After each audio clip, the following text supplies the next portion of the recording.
तो दोस्तों आज आपको एक ऐसी शख्सियत से मिलाएंगे जो कि सॉफ्टवेयर इंडस्ट्री में एक बड़ी पोजीशन रखते हैं, एक बड़े बिजनेसमैन हैं, कॉरपोरेट सेक्टर में हैं। उसके बाद भी वो घोड़े पालते हैं, गाय को पालते हैं और आज भी ज़मीन से जुड़े हुए हैं।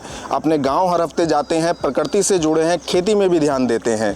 तो आइए आज आपको एक बहुआयामी प्रतिभा के धनी व्यक्ति से मिलवाते हैं। तो चलिए शुरू करते हैं। तो आप घोड़े ही पालते हैं? हाँ, घोड़े तो राजपूतों का हमेशा से शौक रहे हैं। अच्छा। और घोड़े पालना तो बहुत अच्छा है। हर जानवर को इंसान को पालना चाहिए। जानवर हमारे पे ही आधारित होते हैं, हमारे पे ही निर्भर होते हैं। नहीं, पर आप कॉर्पोरेट सेक्टर में हैं, बिजनेस चला रहे हैं, एक बड़ा बिजनेस चला, वो भी सॉफ्टवेयर का। मतलब तो ऐसा नहीं है कि कोई वैसा बिजनेस है आपका? हाँ, निश्चित तौर पे आईटी आज की डेट में दुनिया का सबसे एडवांस है। हाँ। है ना? तो लेकिन इसका मतलब ये तो नहीं हुआ कि हम इस धरती पे नहीं रहते, इस धरती के से प्यार नहीं करते। नहीं। तो धरती का पार्ट है, ये प्रकृति है, प्राकृतिक का पार्ट है। और साथ में मैं ठाकुर भी हूँ। हाँ, यही बात तो ज्यादा वो है, मतलब कि बिजनेस वो भी सॉफ्टवेयर का और साथ में आप अपने कल्चर को भी मेंटेन कर रहे हैं। हाँ, और देखिए, शायद मुझे लगता है ज्यादातर लोगों जो को होते हैं ना, पता भी नहीं है कि आप घोड़े वगैरह। कितने घोड़े हैं आपके पास? मेरे पास इस समय यहाँ फार्म हाउस पे हमारे पास 4 घोड़े हैं। अच्छा। और 2 घोड़ियां हैं, 6 जानवर हैं और गाय हैं और बहुत सारे जानवर हैं। तो आप रेगुलर टाइम देते हैं इनको? हाँ, मेरी कोशिश रहती है कि शनिवार इतवार में कम से कम एक दिन तो मैं इनको दूं। और चलिए बिजनेस की बात करते हैं। तो अभी जो आपने वॉलेट लॉन्च किया है वो क्या है? देखिए, वॉलेट क्या है कि मेरा ये मानना है कि वॉलेट एक ऐसा सॉल्यूशन है जिसके माध्यम से ना आपस में इंटरेक्शन बहुत तेजी से बढ़ेगा। जैसे मैं एग्जांपल के तौर पे बोलूं कि आज की डेट में एक डिस्ट्रीब्यूटर बिल तो बनाता है, लेकिन रिटेलर को ये पता ही नहीं चलता है उसके बिल में क्या माल आ रहा है। जब कस्टमर के पास जब डिलीवरी आती है तब पता चलता है क्या माल आ रहा है। तो हमने एक ऐसा सॉल्यूशन बनाया, वॉलेट सिस्टम बनाया है। ये पेटीएम वॉलेट नहीं है, ये एक ऐसा सिस्टम है जो ईआरपी के माध्यम से डिफरेंट अपने कस्टमर, जैसे मान लीजिए एक डिस्ट्रीब्यूटर ने 100 बिल बनाए तो 100 बिल का उसको बिल्स चले जाते हैं पीडीएफ में, उसकी सॉफ्ट कॉपी चली जाती है। फिर उसके बाद अगर उसकी कोई ब्रेकेज एक्सपायरी है तो कंफर्मेशन चला जाता है, पेमेंट आती है तो उसका कंफर्मेशन चला जाता है। अब देखिए कितना प्यारा घोड़ा है ना, मजा आ रहा है ना। तो ये वॉलेट भी क्या है कि वॉलेट हमारे बीच में इंटरेक्शन को बढ़ाएगा, है ना। इसमें व्हाट्सएप जाएंगे, इसमें आउटस्टैंडिंग के रिमाइंडर जाएंगे। अगर किसी कस्टमर ने आपसे कुछ डिमांड कर ली है तो वो डिमांड का हम प्रॉमिस ऑर्डर कहते हैं। तो अपने आप ही जैसे ही आपके पास वो मटेरियल आएगा तो अपने आप ही रिटेलर को पता चल जाएगा। तो ऐसे बहुत सारे फैसिलिटीज हमने इसके अंदर बनाए हैं।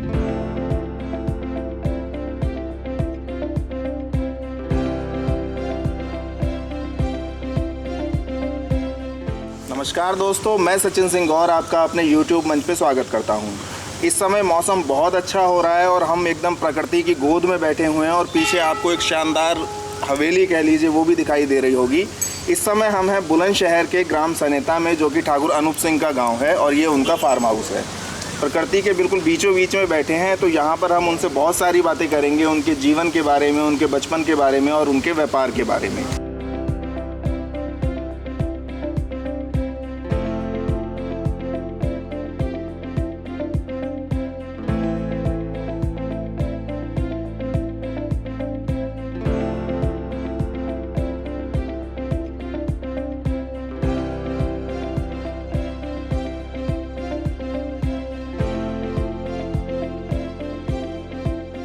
तो सबसे पहले शुरू से ही शुरू करते हैं। अपने बचपन के बारे में बताइए। ये आप ग्राम सनेता जो आपका गांव है यहीं से बताना शुरू कीजिए। मेरा जन्म मेरी ननिहाल कासगंज में हुआ और गांव मेरा सनेता है। और पिताजी के साथ मैंने अपना पूरा बचपन मैंने यहाँ गुजारा है। मेरे पिताजी फौज में थे तो मुझे छुट्टियों में आने का मौका मिलता था। और यहाँ पे गांव के बीच में एक चौपाल है, उसके पास मेरा पैतृक घर है। अच्छा, तो ये अलग है उससे? हाँ, ये मैंने बाद में ये बनाया और ये काफ़ी बड़ा, इसमें आप ऑर्गेनिक सब्जियां हैं, 100 से ज़्यादा फल फूल के पेड़ हैं और बहुत खूबसूरत प्राकृतिक, साथ में मंदिर है, सामने स्कूल है, इधर हॉस्पिटल है। तो मतलब एक बहुत ही प्यारी जगह है जो सारी फैसिलिटीज़ के साथ भी है। तो ये फार्म हाउस आपने कब बनाया है? ये फार्म हाउस मैंने कोरोना के बाद जब मुझे लगने लगा, कोरोना तक मुझे लगा नहीं था कि मुझे गांव से जुड़ना चाहिए, लेकिन कोरोना के बाद मेरे में ये विचार आया कि गांव बहुत ज़रूरी है। अच्छा। और गांव सुरक्षित भी है। मतलब उसके बाद ही आपने ये फार्म हाउस? हाँ, उसके बाद मैंने इस पे काम करना शुरू किया। अच्छा, तो अपने बचपन के बारे में बताइए। क्या जीवन रहा, परिवार के बारे में, शिक्षा के बारे में? बचपन से ही मतलब बहुत सारे लोग आपको जानते हैं, लेकिन आपकी कुछ स्ट्रगल की हिस्ट्री भी जानते हैं, लेकिन बचपन से आपके बारे में नहीं जानते हैं, तो हम शुरू से ही शुरू करते हैं। बचपन मेरा बहुत अच्छा वाला नहीं है, बहुत शरारती किस्म का है। और यहाँ मेरे तो अच्छा बचपन हुआ।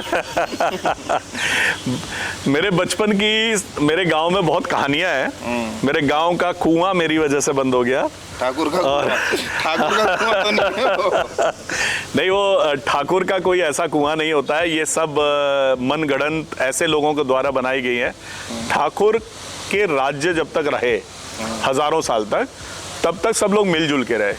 70 साल के लोकतंत्र में बहुत सारी चीजें हैं, कमियां हैं, लेकिन हजारों साल के राजतंत्र में कमियां नहीं है, लेकिन हम उस पर नहीं जाएंगे। लेकिन कुआं एक मेरी शैतानी की वजह से बंद हो गया। यहाँ के बहुत सारे मेरे भाई बंद हैं जिनके साथ जो मेरे को मेरी हिस्ट्री बता सकते हैं आपको, कि हम लोग जून के महीने में डंडा और कुत्ता लेके यहाँ के खेतों में शिकार करने के लिए घूमते रहते थे। तो बचपन ना बहुत मस्त वाला रहा, जिसमें फन वाला रहा पूरा। पिताजी फौज में थे, तो जब भी वो छुट्टी आते थे तो हम लोग यहाँ पे आते थे और यहाँ मस्ती करते थे 2 महीना। छुट्टियों में आते थे, परमानेंट नहीं परमानेंट हम नहीं रहते थे। पिताजी हमारे अकेले भाई थे, पूरा जीवन हम पिताजी के साथ ही रहे। ट्रांसफर होते होंगे तो उनके साथ आप रहते होंगे? हाँ, उनके साथ रहना होता था। फौज में जो रूटीन ट्रांसफर। हाँ, मेरे पिताजी फौज में 3 वॉर लड़ चुके हैं, तो उनके सीने में इतने मेडल हैं जितने मेरे कमरे में अभी भी अवार्ड नहीं है। अच्छा। इतने मेडल्स उन्होंने अपने युद्ध में, संग्राम मेडल भी जीता। और उनके साथ में मेरा एक जीवन ना फौजी जैसा रहा। तो आपके ऊपर क्या कोई प्रेशर था, मतलब, या घर पे ऐसा वातावरण था कि आपको फौज में जाना चाहिए? हाँ बिल्कुल, हर फौजी का एक सपना होता है कि उसका बेटा फौज में जाके देश की सेवा करे। और जब एक पिता जिन्होंने अपने सीने पे इतने सारे संग्राम के मेडल जीते हों, तो उनकी तो पहली इच्छा थी कि मेरा बेटा जाए और बॉर्डर पे फाइट करे, चाहे वो एयरफोर्स में जाए, वो आर्मी में जाए, चाहे वो नेवी में जाए, लेकिन जाए फौज में जाए। तो मेरे पे भी पूरा प्रेशर था। मेरे पिताजी चाहते थे। आपने ज्वाइन क्यों नहीं किया आर्मी? देखिए, मैं ना उस समय में पैदा हुआ जहाँ पे बहुत सारी, जैसे क्या होता था पहले, एक राजपूत समाज में क्या होता था कि पहले शस्त्र से युद्ध होता था, शुरुआत होती थी, शस्त्र शिक्षा बहुत ज़रूरी होती थी। फिर वो युद्ध कम होते चले गए, धीरे धीरे आगे बंदूकों पे आ गई चीज़ें, फौज होने लगी, देश हो गए। जब फौज हो गई तो फौज से बंदूकों से चलने लगा। लेकिन अब उसके बाद अर्थव्यवस्था का समय आ रहा था, पूरे ग्लोबलाइजेशन हो रहा था। तो मुझे ये लग रहा था कि मैं शायद फौज में जाके अपने देश की सेवा करने का इतना बड़ा कार्य ना कर पाऊं, जितना बेहतर मैं कार्य अपने अर्थव्यवस्था को बदल के कर सकता हूं। आपका अपना डिसीजन था कि फौज में नहीं जाऊंगा, बिजनेस में जाऊंगा? हाँ, मेरा अपना डिसीजन था। मैं शुरू से एक अच्छा स्टूडेंट रहा हूँ। मतलब जब भी मैंने मेहनत की है तो बहुत मेहनत की है, बहुत अच्छे तरीके से मैंने काम किया है। तो वहाँ मेरा विचार ये था कि मैं कुछ ऐसा करूँ जिससे देश में, भले ही मैं बंदूक लेके सेवा ना कर पाया हूँ, लेकिन देश सेवा कहलाए। आपको नहीं लगता सेना में आप ज्यादा अच्छे से देश की सेवा कर सकते थे? नहीं, मुझे नहीं लगता कि सेना के लिए हमारे युवा बहुत हैं, देश के बहुत युवा को। मेरा ये मानना है कि जब भी एक परिवार को फौज में मौका मिल जाता है तो उसको वो फौज पे ज्यादा फोकस नहीं करना चाहिए, उसको और चीजों पे फोकस करना चाहिए, बाकी लोगों को भी मौका देना चाहिए। हमारे गांव और जो क्षेत्र हैं, पिछड़े हुए क्षेत्र हैं, वहां पे युवा बहुत मेहनत करते हैं और वो फौज के लिए मेहनत करते हैं, क्योंकि वो सपना नहीं देख सकते जो आप शहर में या पिता के साथ आप पूरे देश को घूमते हुए जो सीखा है, उसका जो बेनिफिट हो सकता है आप और तरीके से दे सकते हैं। लेकिन जो गांव में एक युवा है वो केवल फौज के लिए तैयारी कर रहा होता है। तो एजुकेशनल बैकग्राउंड क्या रही है आपकी? मेरी एजुकेशनल बैकग्राउंड मैं 12वीं क्लास मैंने स्कूल को 2nd पोजीशन से टॉप किया था। मतलब 2nd पोजीशन मेरी आई थी। मैं जबलपुर में था उस समय, पिताजी फौज में थे जबलपुर में। तो मैंने 12वीं क्लास में 2nd पोजीशन स्कूल में ली। पीसीएम में मेरी डिस्टिंक्शन थी। डिस्टिंक्शन बड़ी चीज़ हुआ करती थी उस समय में। 75%? हाँ, 75%। तो 75% के बाद तो मतलब एक बड़ा नंबर हो जाता था। तो मेरा 76% आया हुआ था उसमें। उसके बाद बीएससी में एडमिशन लिया मेरठ कॉलेज में। लेकिन मेरे मित्रगण जो बने हैं वो बीए के बन गए और मैं मित्रों के प्रति ना बड़ा हमेशा साथ बहुत रहता था, तो मैं कन्वर्ट हो गया बीए में। अच्छा, मतलब 12th आपने करी जबलपुर से, लेकिन एडमिशन बीएससी में लिया आपने मेरठ में? हाँ, और पिताजी का ट्रांसफर हो गया मेरठ। अच्छा, अच्छा, तो स्कूली एजुकेशन कैसे रही आपकी? केंद्रीय विद्यालय से पढ़े क्या? हाँ, मेरी केंद्रीय विद्यालय, फौज आर्मी वालों के लिए केंद्रीय विद्यालय ही एक बेहतर स्कूल होता है, क्योंकि जहाँ पे भी आप जाते हैं वहाँ पे फौज के साथ में केंद्रीय विद्यालय जरूर होता है। सेम सिलेबस रहता है उसका पूरे देश? आपको पूरे देश में सेम सिलेबस। अच्छा, तो फिर आप बीएससी से बीए में आ गए दोस्तों के कारण? हाँ जी। फिर क्या हुआ? फिर 2-3 साल बड़े दोस्तों के साथ खूब अच्छे तरीके से मेरठ कॉलेज में बिताए। आप जानते हैं मेरठ कॉलेज एक बहुत ही नामी गिरामी कॉलेज है। कई तरीके से? हाँ, कई तरीके से नामी गिरामी है, तो हम कई तरीकों में उसमें शामिल रहे। लेकिन जब एक बार पिताजी ने ऐसे नाराजगी हुई, पिताजी मेरे से नाराज हो गए, तब मुझे लगा कि शायद मैं जिस पर्पस के लिए, देखिए क्या होता है कि जब माँ बाप को ना अपने बच्चों के पैर दिख जाते हैं कि किस दिशा में जा रहे हैं, तो उन्हें जब लगने लगा कि ये तो गलत दिशा की ओर बढ़ रहे हैं, तो उन्होंने वो जब नाराजगी दिखाई तो मेरे को लगा कि मुझे अब सही दिशा पे काम करना चाहिए। तो उसके बाद मैंने कंप्यूटर की शिक्षा ली लास्ट ईयर के साथ। बीएससी नहीं, मैं जब बीएससी से बीए में आ गया था, मतलब बीए कंप्लीट, तो बीए सेकंड ईयर के बाद मैंने थर्ड ईयर में अपनी पढ़ाई के साथ साथ कंप्यूटर ज्वाइन किया, क्योंकि मैं अब उसमें बीएससी में तो जा नहीं सकता था, तो मैंने फिर बीए के साथ में कंप्यूटर ज्वाइन किया। मतलब डिप्लोमा कोर्स किया? हाँ, डिप्लोमा कोर्स किया बाहर से। फिर उसके बाद क्या हुआ?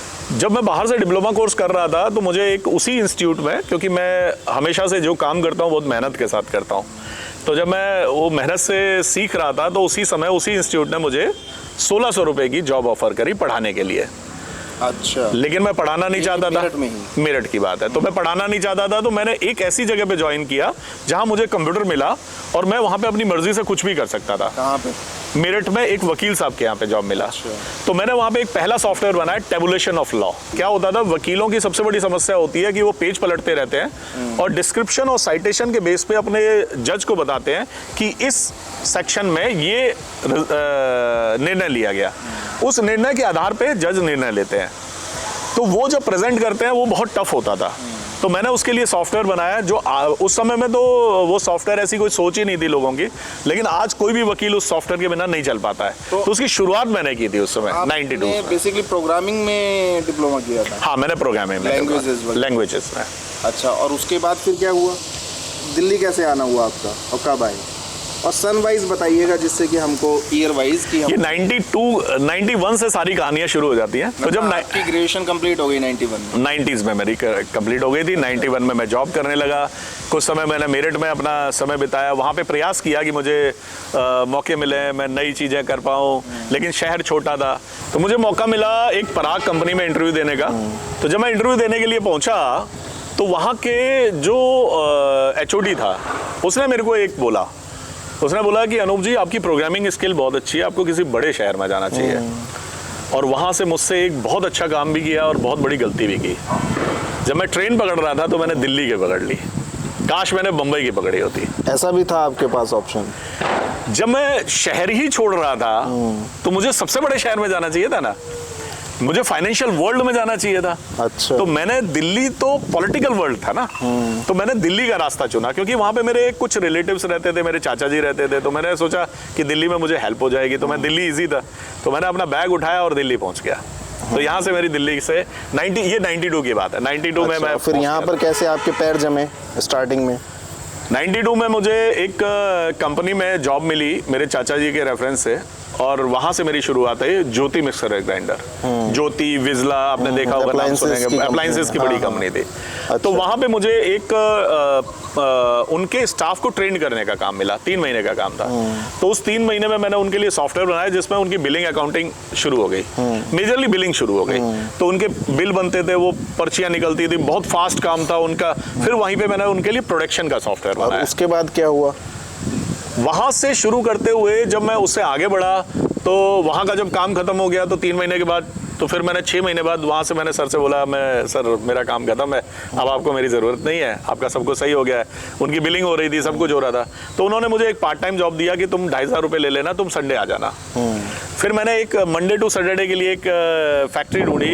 मेरे को दवाई के एक लाइन में काम करना था। ऐसा क्यों? मुझे लगता था कि दवाई एक ऐसी लाइन है जो हेल्थ, मतलब हमारे को इम्पैक्ट करती है, और वहाँ पे ना सबसे टफेस्ट फील्ड भी है वो। और दवाई के बारे में मैंने कई इंटरव्यूज पढ़े थे कि उसमें हेल्थ केयर में काम करना मतलब एक तरह से देश सेवा करना। तो यही क्या कारण है कि आपका फार्मा में नंबर 1 सॉफ्टवेयर है? हाँ, यही कारण है, क्योंकि मेरा डिवोशन बहुत है फार्मा में। अच्छा। एक्चुअली फार्मा फील्ड बहुत सबसे टफेस्ट फील्ड है। ये आपको उस समय मालूम था? हाँ, ये मैंने वहां पे उस समय एक इंटरव्यू भी देखा था और उस समय पढ़ा भी था किताबों में।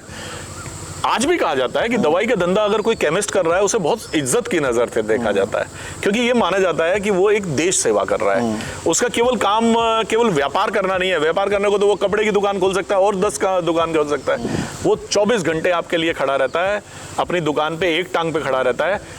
केमिस्ट के अलावा वो कोई भी धंधा कर सकता है। रात को 12 बजे तक आपका फोन भी आ जाए तो रात को 2 बजे भी आ जाता है। ये सैमसंग लेबोरेटरी की बात बता रहे हैं आप? तो सैमसंग लेबोरेटरीज में मैंने नौकरी करने गया, तो चांस की बात थी कि नौकरी का इंटरव्यू बड़ा जबरदस्त था मेरा। मैं पहुंचा तो वहां पानी भरा हुआ था, बरसात का टाइम था, तो मैं दीवार पे चढ़ के वहां पे पहुंचा उसकी फैक्ट्री पे। तो देखा मालिक और फैक्ट्री का लेबर वहां पानी निकाल रही है। मैंने पूछा कि भैया सैमसंग लेबोरेटरीज कौन सी है? बोले यही है। बोला आप कौन हो? तो उन्होंने बताया वो मेरे डैडी इस कंपनी के ओनर है। तो हरीश गोयल जी उसमें बाल्टी लेके अपने लेबर के साथ पानी निकाल रहे थे। तो मैंने बोला मैं इंटरव्यू देने आया हूँ। तो बोले फिर क्या कर रहे हो, आ जाओ। तो मैंने भी अपने जूते उतारे, अपने फाइलें रखी और मैं भी उनके साथ बाल्टी लेके। तो मेरा इंटरव्यू जो था वो ये था कि मैं बाल्टी से कितना बेहतर पानी निकाल। इंटरव्यू नहीं हुआ आपका और वैसे मेरा इंटरव्यू नहीं हुआ। जब उन्हें लगा कि इसमें डेडिकेशन बहुत है, हर कंपनी ये देखती है कि मेरे एम्प्लॉइज मेरे लिए कितने फेथफुल हैं, तो वहाँ मेरा बिना इंटरव्यू के वहाँ से जॉब हो गया मेरा। तो इस तरह से आपकी ये जर्नी चली और फिर हमने सुना है कि आपने पेड़ के नीचे से कंपनी शुरू करी। तो जो जॉब करते करते आपने कंपनी कैसे शुरू करी और पेड़ के नीचे क्यों शुरू करनी पड़ी? इसमें एक बहुत अच्छा बीच में वाकया है, थोड़ा उसको ऐड करता हुआ चलूंगा तो स्टोरी बहुत अच्छी समझ आ पाएगी। यहाँ से सैमसंग लेबोरेटरीज में जब मेरा काम खत्म होने लगा और मैं उनको कंप्यूटराइज कर चुका था, फैक्ट्री फुल्ली कंप्यूटराइज थी, तो उसकी चर्चा ना पूरे देश के अंदर थी।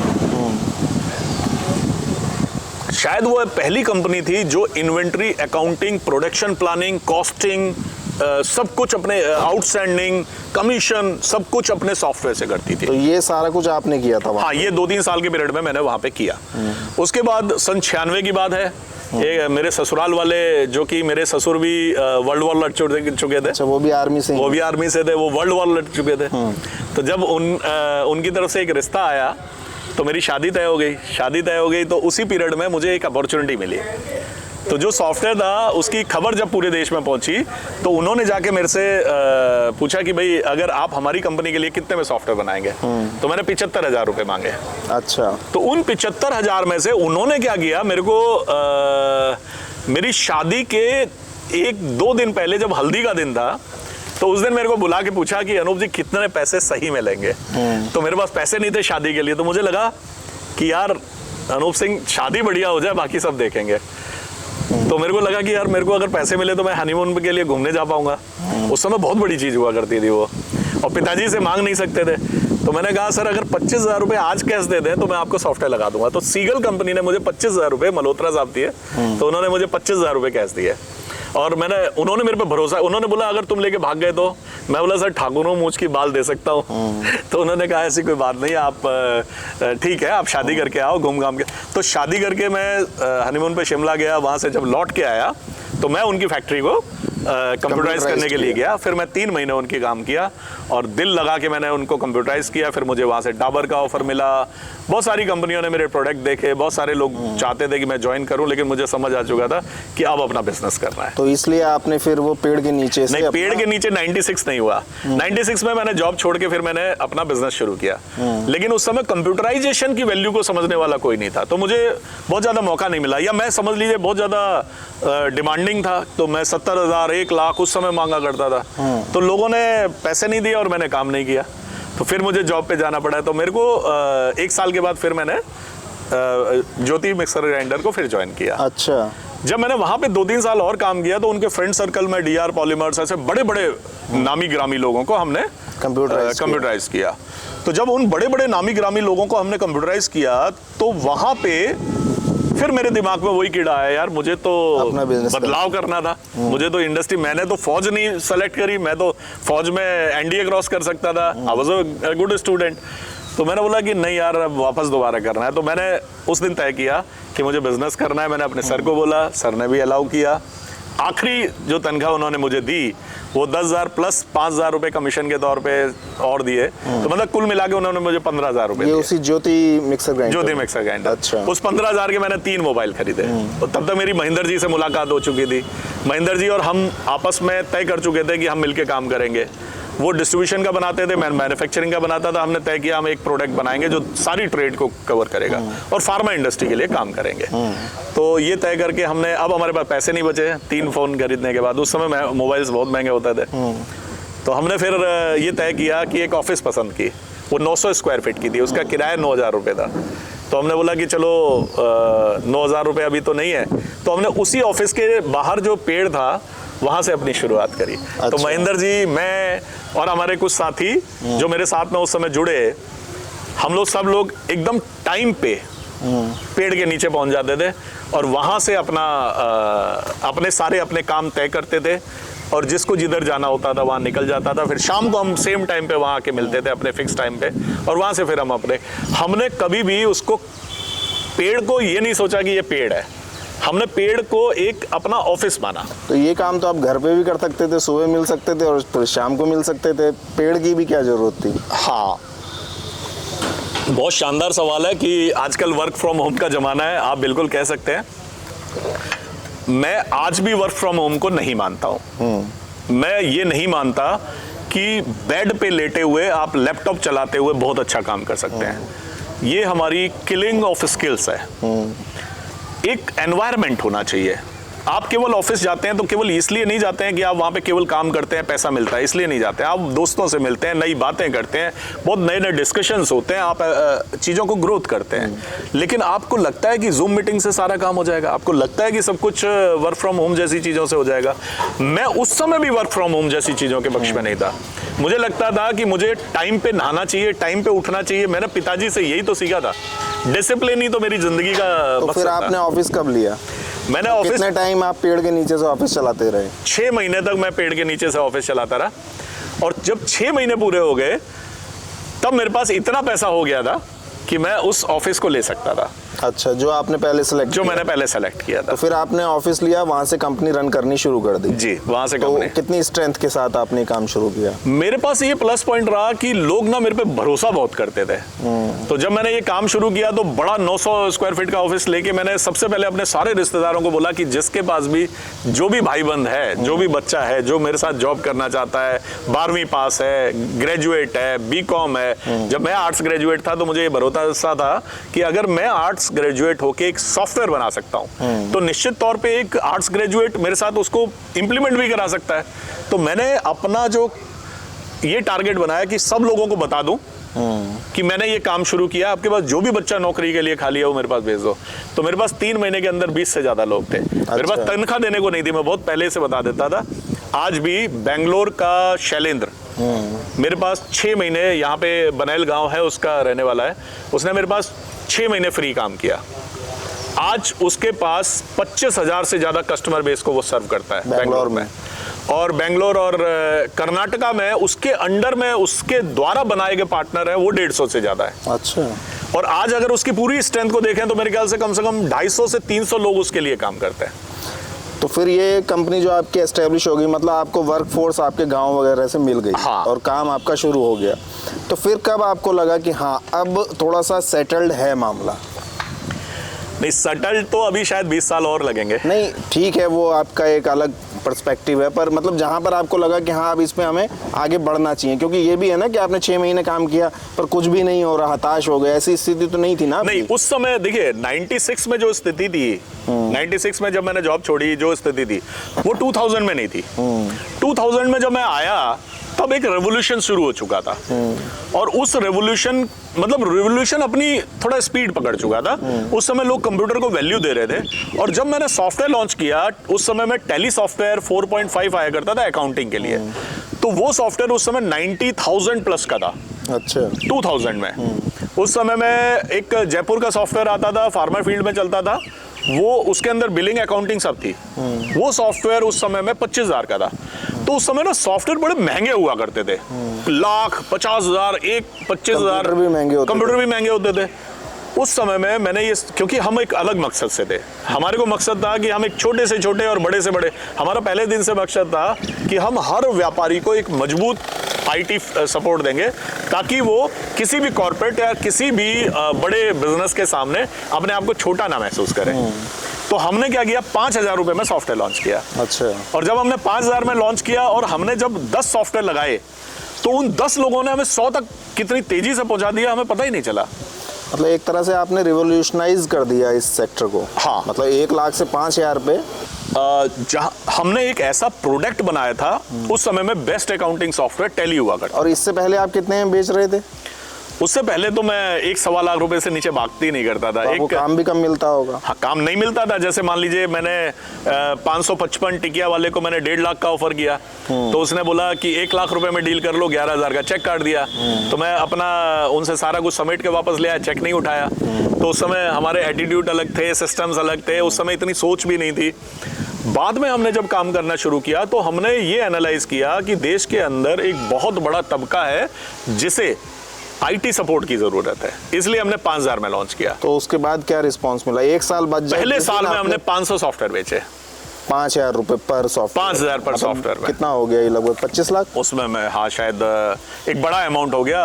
हाँ, तो हमारी जितनी जरूरत थी उसके बाद आप समझ लीजिए 1 साल के अंदर हमारा एक लेविश ऑफिस था, बहुत ग्लास के शीशे के अपने कैबिन बने हुए थे। हमारे यहाँ EPBX लग चुका था, हमारे यहाँ AC लग चुका था।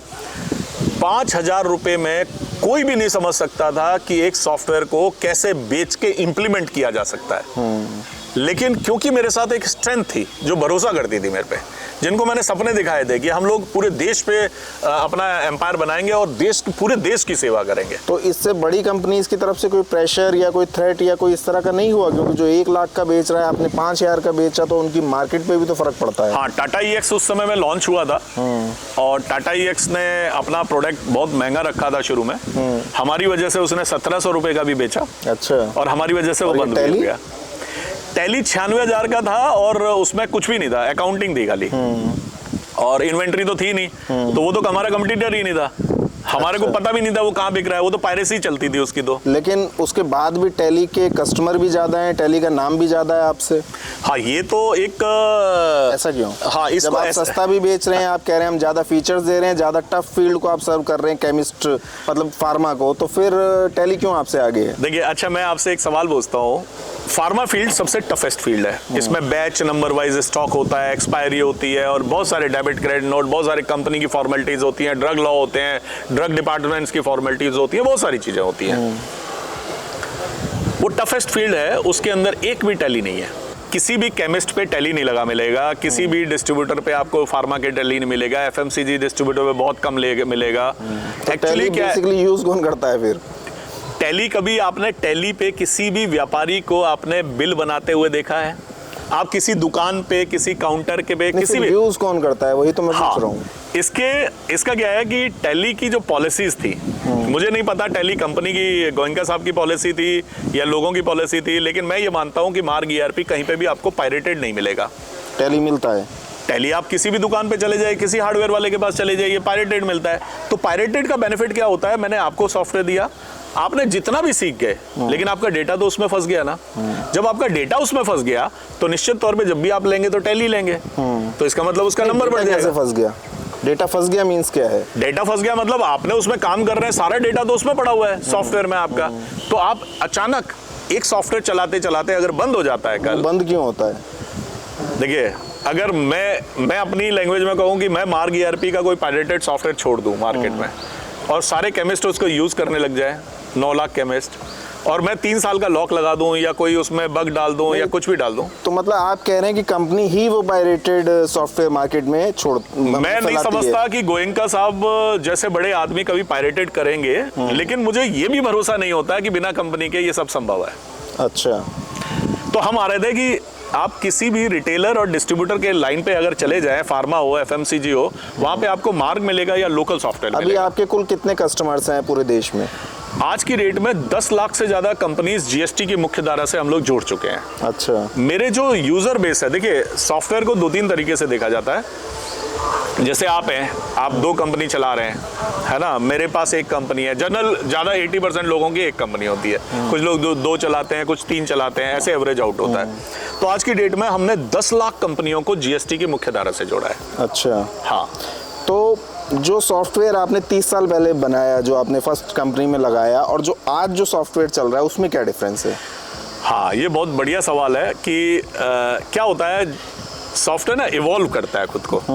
जैसे कस्टमर बोलता है कि मुझे ये ज़रूरत है, बिलिंग करने के टाइम उसको थोड़ा सा लंबा लग रहा है, थोड़ा सा इजी नहीं है, तो वो कस्टमर आपको बताता रहता है और आप उसको इवॉल्व करते रहते हैं। तो आज ये मार्ग ईआरपी इतना इवॉल्व हो चुका है। आज परसेंटेज वाइज आप कितना कहेंगे कि कितना इवॉल्व हो चुका है? अगर मैं परसेंटेज वाइज कहूँ तो परसेंटेज तो मतलब कैलकुलेट नंबर ही नहीं है। मतलब 80%, 90%, नहीं, 2000 का जो सॉफ्टवेयर था आज भी हम उसको देखते हैं और आज के सॉफ्टवेयर को देखते हैं तो ये ऐसे ही है जैसे आज कोई नया सॉफ्टवेयर बच्चा कोई लॉन्च कर दे तो उस तरीके से जो फीलिंग आएगी वही उसमें आती है। तो जब ये इवॉल्व होती है तो आज से 20 साल बाद इस इंडस्ट्री को कैसे देखते हैं आप? हाँ, ये बिल्कुल बहुत सही सवाल किया। मार्ग ईआरपी कभी भी, मैंने पहले भी बताया, इस देश में पैसा कमाने नहीं आई थी और आज भी हम पैसा कमाना बहुत वैल्यू नहीं करते।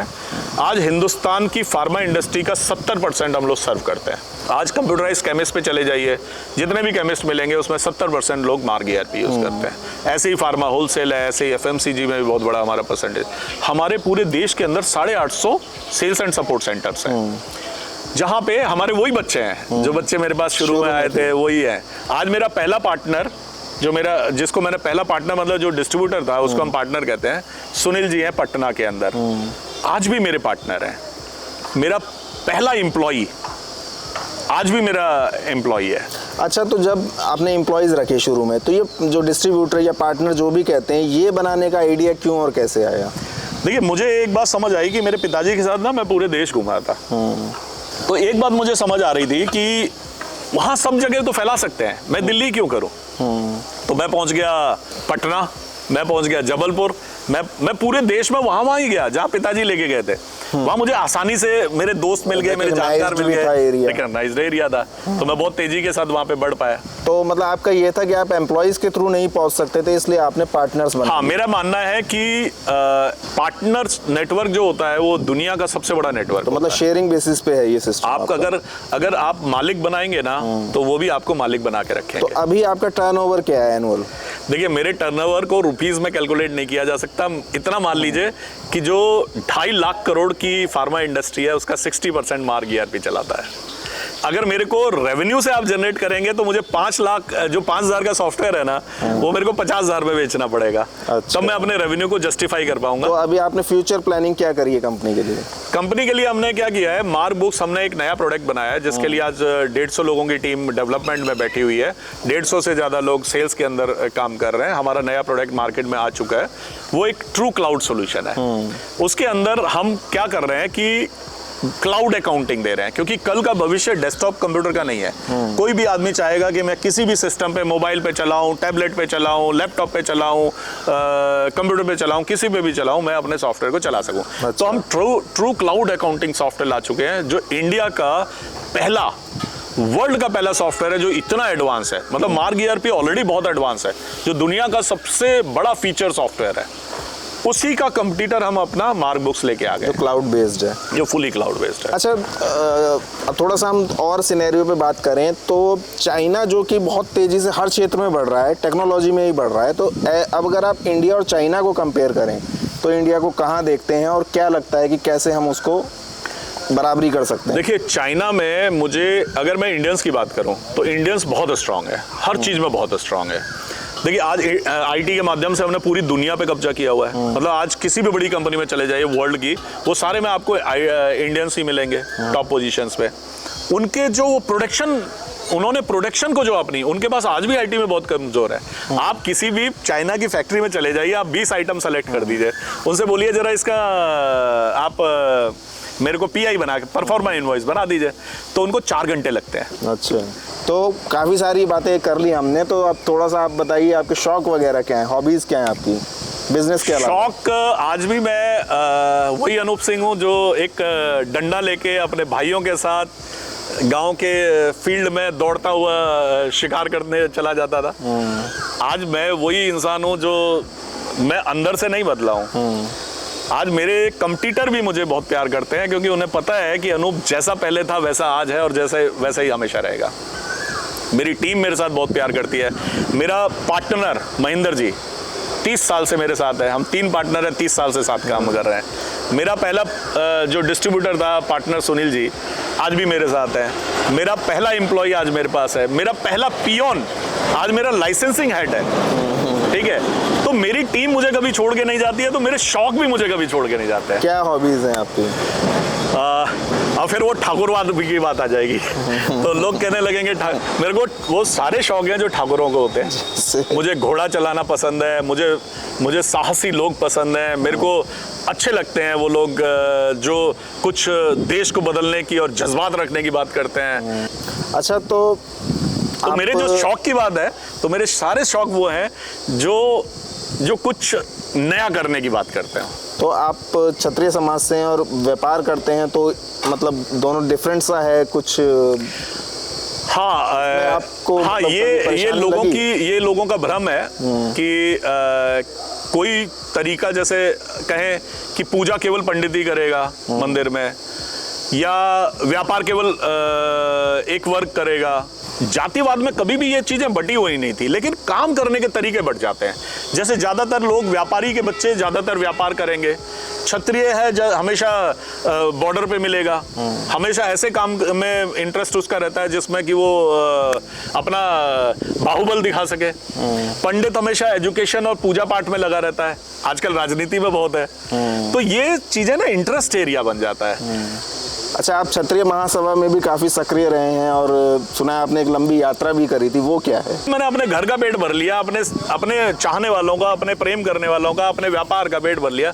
तो मुझे लगा कि मुझे अपने समाज के लिए भी काम करना चाहिए। तो उस समय में 2010 की बात है, एक बड़ी यात्रा हो रही थी, 20,000 किलोमीटर की यात्रा थी। तो मुझे भी उसके लिए चुना गया कि आप आइए और समाज में योगदान दीजिए। चेतना यात्रा थी। ये समझाना था लोगों को कि लोगों को व्यापार क्यों करना चाहिए। लोगों को, मेरे को ये जिम्मेवारी मिली थी कि लोगों को व्यापार की ओर मोड़े ताकि देश आगे बढ़े। खाली ये नहीं कि आप खेती करे जा रहे हैं तो कर ही जा रहे हैं, पुराने पैटर्न से करे जा रहे हैं तो कर ही जा रहे हैं। तो वो सब के लिए हमने उसमें यात्रा की। तो वो 2010 में मेरे को मौका मिला, मुझे नेशनल यूथ प्रेसिडेंट चुना गया अखिल भारतीय क्षत्रिय महासभा का। और मैंने उसमें 20,000 किलोमीटर की यात्रा पूरी की, जो बनारस से शुरू हुई, पूरे उत्तर प्रदेश के हर जिले में गई, राजस्थान गई, हिमाचल गई।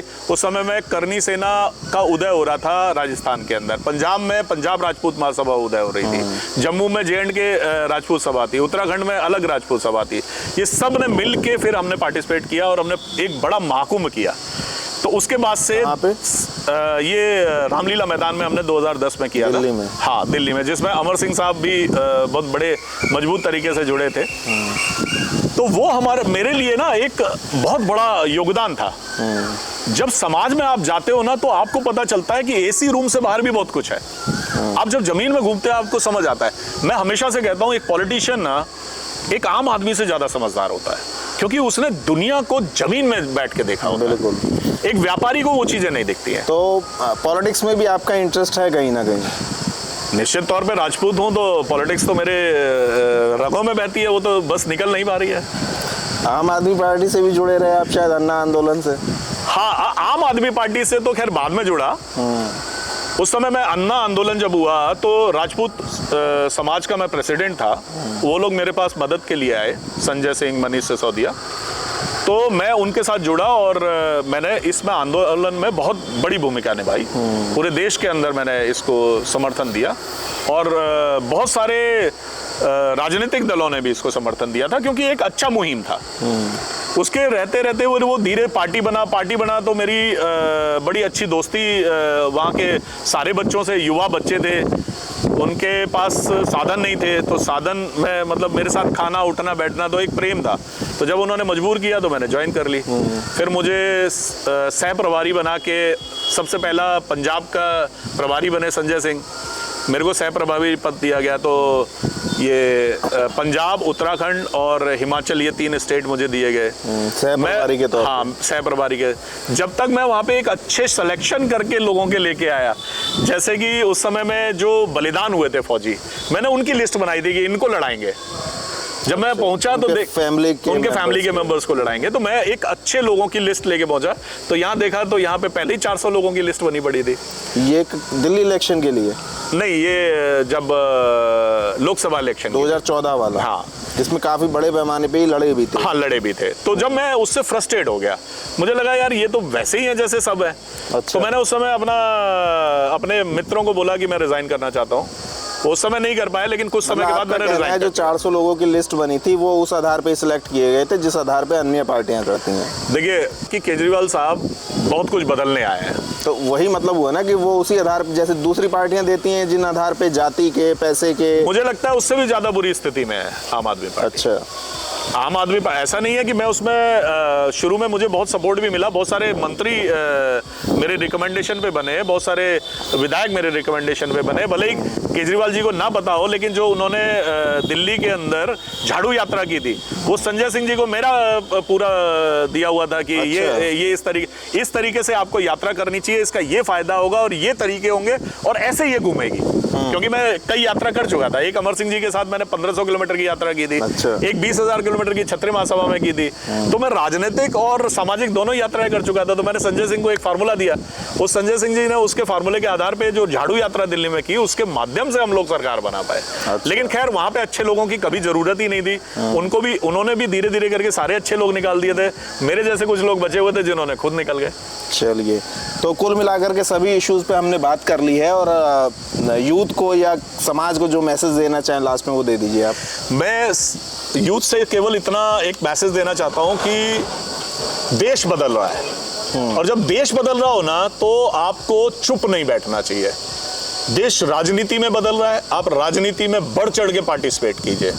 देश व्यापार में बदल रहा है, आप व्यापार में बहुत बढ़ चढ़ के पार्टिसिपेट कीजिए। आप इकोनॉमी देखिए, हम लोग 1.5 ट्रिलियन से होते हुए 3.5-4 ट्रिलियन पे पहुंच चुके हैं।